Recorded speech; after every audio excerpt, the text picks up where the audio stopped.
ultime et profonde.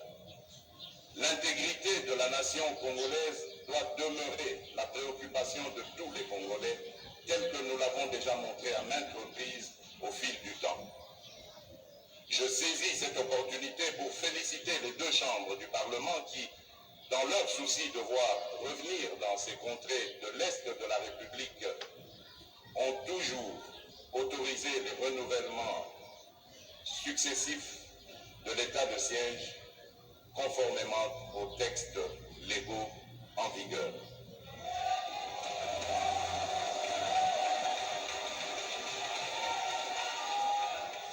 Ce qui a permis à nos forces armées de mener sereinement des actions nécessaires au rétablissement de la paix dans ces deux provinces et de consolider les acquis des opérations. En effet, depuis l'instauration de cet état de siège, j'ai personnellement veillé à ce que nos vaillantes forces armées de défense et de sécurité disposent de tous les moyens nécessaires pour mener à bien les opérations sur le terrain. Je note avec satisfaction que nos forces armées ont progressivement réussi à bouger les lignes et à répondre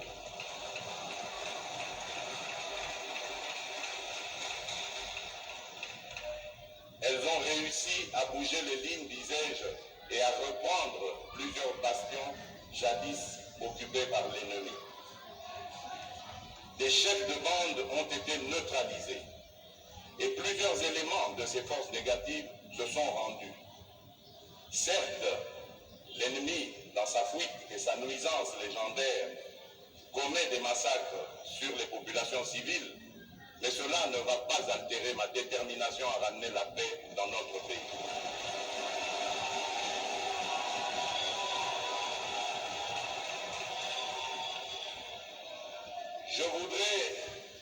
Je voudrais, honorables députés nationaux et sénateurs, fustiger ici cette campagne de dénigrement et de démobilisation menée par une infime minorité de nos compatriotes.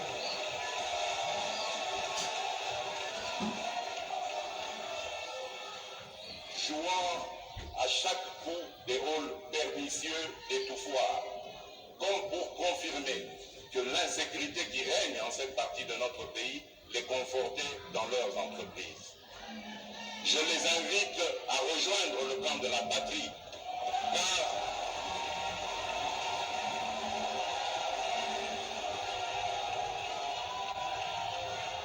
car ce n'est que dans l'unité et la concorde que nous arriverons à vaincre cet ennemi qui a pris l'habitude de semer la désolation dans nos villes et nos villages.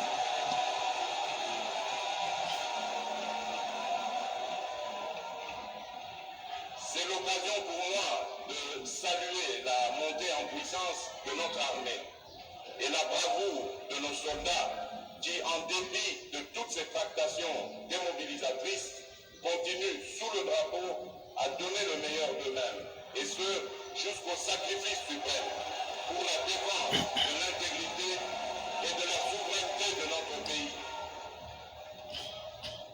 Unissons-nous, chers compatriotes, derrière nos forces de défense et de sécurité, car la victoire finale appartient à la mère patrie, la République démocratique du Congo, que nous ne trahirons jamais.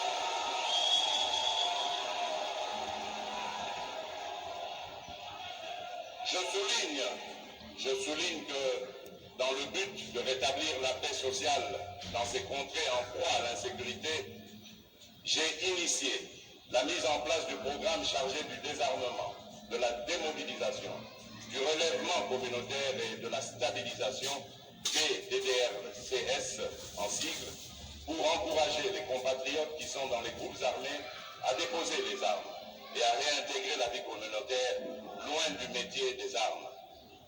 Je saisis cette opportunité pour saluer l'appui reçu de différents partenaires dans la mise en place de ce programme.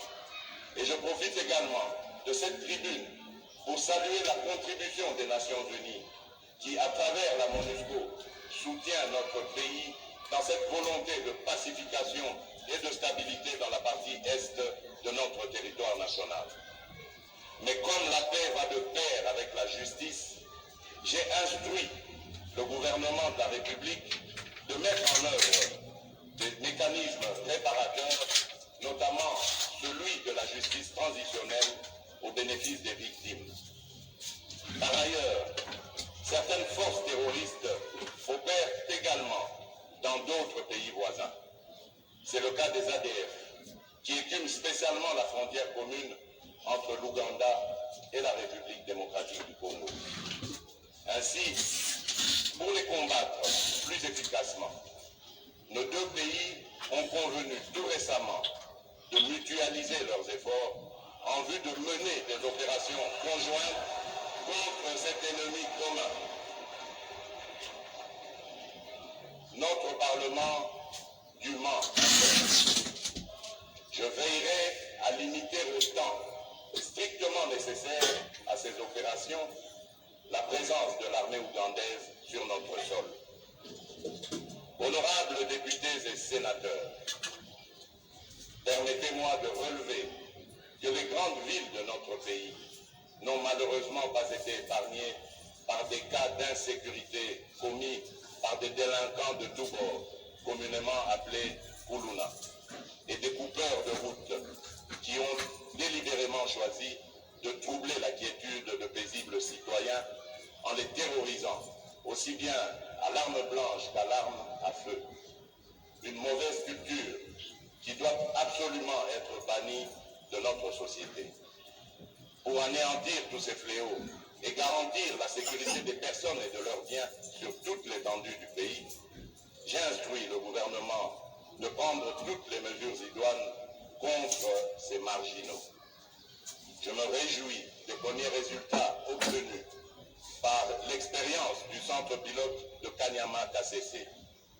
Jadis abandonnés à eux-mêmes, aujourd'hui ces jeunes compatriotes maîtrisent plusieurs métiers dont la maçonnerie,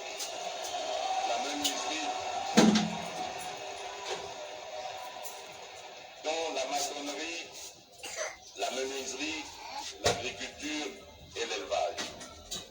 Je demande au gouvernement d'intensifier ses efforts de réinsertion sociale. Performance soit au cœur de l'action de l'Agence de prévention et de lutte contre la corruption, de la cellule nationale de renseignement financier, ainsi que d'autres services supérieurs de contrôle, en tant que dispositif de la lutte contre la corruption, le détournement des deniers publics, le blanchiment de capitaux, la fraude et même le financement du terrorisme.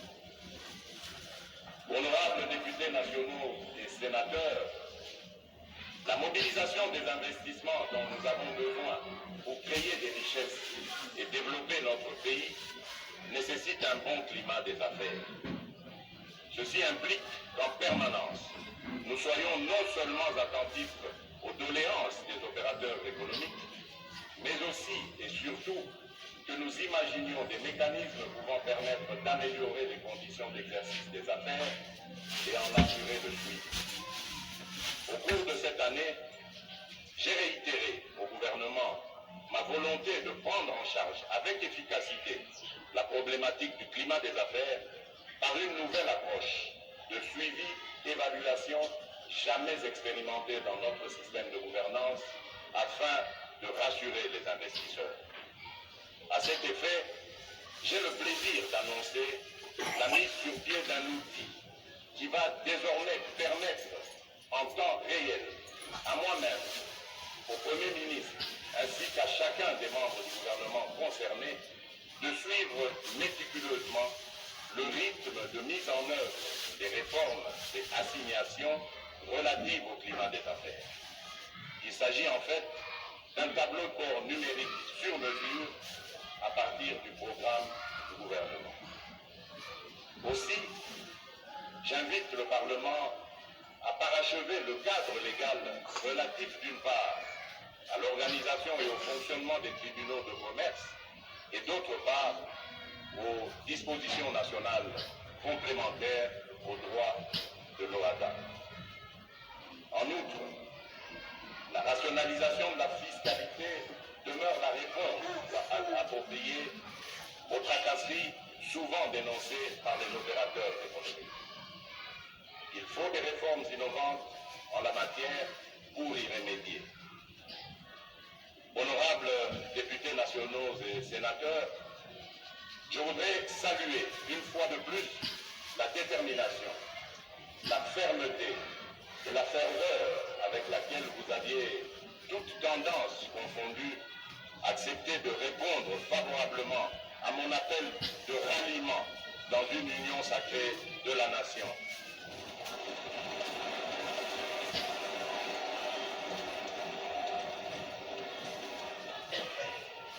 Un appel exaltant, à la fois de cœur et d'esprit, en vue de consolider les principes et les valeurs autour d'actions nobles, à même de répondre positivement aux nombreuses et anxieuses attentes de notre peuple, les mêmes attentes malheureusement non comblées depuis des décennies. Permettez-moi de vous rappeler que cet engouement et ce nouvel élan ont permis de mettre rapidement en place de nouveaux bureaux, tant à l'Assemblée nationale qu'au Sénat, et de former le gouvernement actuel appelé à défendre les intérêts de la population. Ce qui a réellement permis de faciliter les échanges et de jeter de réelles passerelles de collaboration entre les différentes institutions de la République. Je rappelle que ce gouvernement de la République a comme principale mission la restauration de la paix et de la sécurité, la relance de l'économie nationale, l'assainissement de la gestion des finances publiques, la lutte contre la corruption sous toutes ses formes, l'amélioration qualitative des conditions de vie de nos populations, la couverture santé universelle, la